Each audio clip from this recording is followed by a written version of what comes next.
You say in the Patrick Do you know helicopter, what, Paul, mate? Working. You know that when you were waiting to come on and you thought maybe I should have hung up the phone? Well, he did. I'm sure he did shoot people. I think you should have trusted your instincts. Starting this week against the Daily Mail group, I thought it would be good to revisit some LBC calls from people who just have complete unnecessary and unusual hatred for Harry and Meghan. It's died down obviously somewhat, but the time of both of these calls was when it was kind of full on. And yeah, it's just really interesting and funny. One's from Natasha and one's from James. If you want to see more videos like this, hit the like and subscribe buttons, and don't forget to ring the notification bell so you never miss a video. Now let's watch this together and then I'll give you my thoughts at the end. I thought this article that Meghan Markle wrote really over the top. It was like the word she used, it was just a bit of attention seeking to somebody that I believe is very insecure through her, background, and she has to draw attention to herself like she's the only one that's had a miscarriage. My daughter had a miscarriage when she was on IVF and then took 5 more years to get pregnant. And I don't understand about this thing that you can't tell anybody that you're pregnant after until you're 3 months is ridiculous. You do what you like. You want to tell your But people friends or don't your know. That's family. the point. And it takes pioneers, people like Meghan, who have a platform and a spotlight. I mean, I'm interested. Have you actually read the article? No, I heard it read over the radio. Right, because in the article, Meghan makes the point that the reason that she's speaking out is to facilitate those conversations amongst people who maybe they aren't able to speak openly about what's happened to them, and to give anybody who hasn't been affected by miscarriage more empathy and more understanding of what it's like. So she's very much not making it about her. And I wonder, the first thing that I thought when I heard about this article was, we have these royal women for whom the media are utterly obsessed. Everything they do, Kate Middleton gets a fringe and it generates headlines. We're obsessed with everything they do. And it feels to me that Meghan with this, and also when Diana spoke about her bulimia, it was a kind of, okay, if you really want to know, this is what's been going on with me. It almost represents a kind of a breaking point. Then for people to say that it's too much information seems to me to be the height of hypocrisy. Do you think there's anything in that? What, the fact that she's openly said about this miscarriage, that there is hypocrisy around it. I think it's. I find Meghan Markle a very, very insecure person, and I think that she's quite controlling. And what are you basing that on, Brenda? I base it on very similar situation to my son, who married a very insecure lady, a girl, and I see so many similarities in Meghan and Harry. Harry is in a situation now which is completely foreign to what he had in a Hollywood, Hollywood setup, money orientated, and you look back and see Meghan, I didn't see one time when she wasn't grabbing hold of his hand or she wasn't had her hand on his back, sort of moving him forward, that she is in control. And I think that this article I felt it quite sickly, to be honest. Okay, Brenda, well, clearly not a fan of Meghan.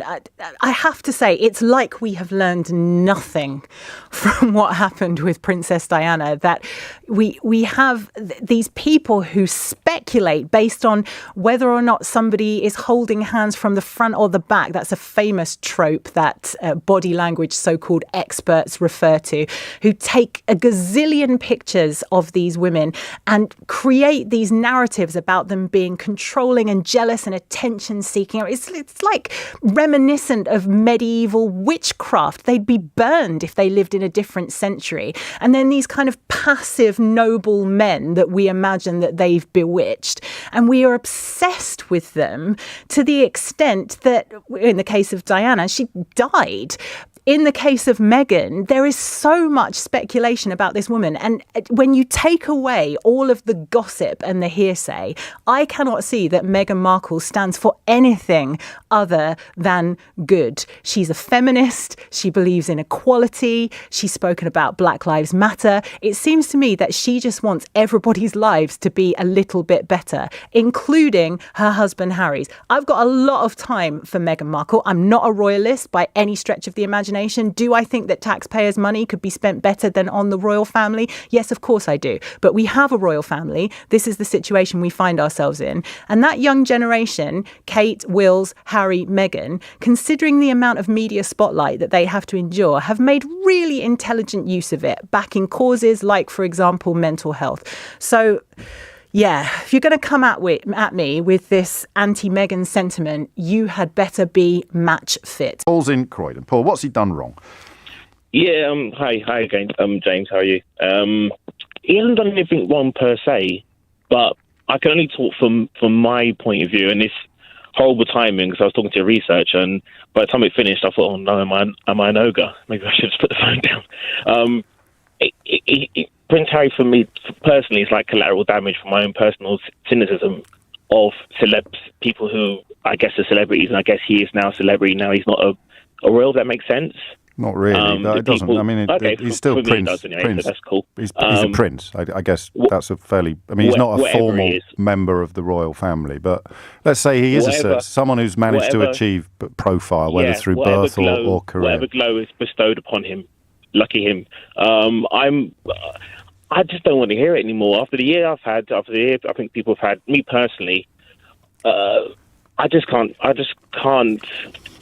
Did you have just to check what it is you're saying. So when we did our when we marked Mental Health Awareness Week a moment ago with Shirley Bassey, Joanna Lumley, Charles Dance, David Beckham, Jessie Lingard, Jamie Oliver, Duke and Duchess of Cambridge, and Anne Marie, did that stick in your craw as well? No, because why not? They're celebrities. Because they're offering a service. I understand that, but they were reading out a poem. This fella's talking about his own pain. Yeah, but his pain can be subsided slightly, although everyone's pain... He's talked about how he achieved that. I should finish my sentence. Everyone's pain could be... his pain can be subsided slightly, but everyone's pain is important, including his. Yes, but he's talked about his in the hope of helping other people deal with theirs, and he's talked about overcoming his, or subsiding, which is... I don't know that that's a word in this context, but he's talked about overcoming his... Let me finish my sentence. He's talked about overcoming his, and you're complaining about other people who haven't overcome theirs. No. What exactly is it then, in a sentence? So I say, what's he done wrong? And you say, he talks too much about his pain, and because other people have got pain, that gets on my nerves.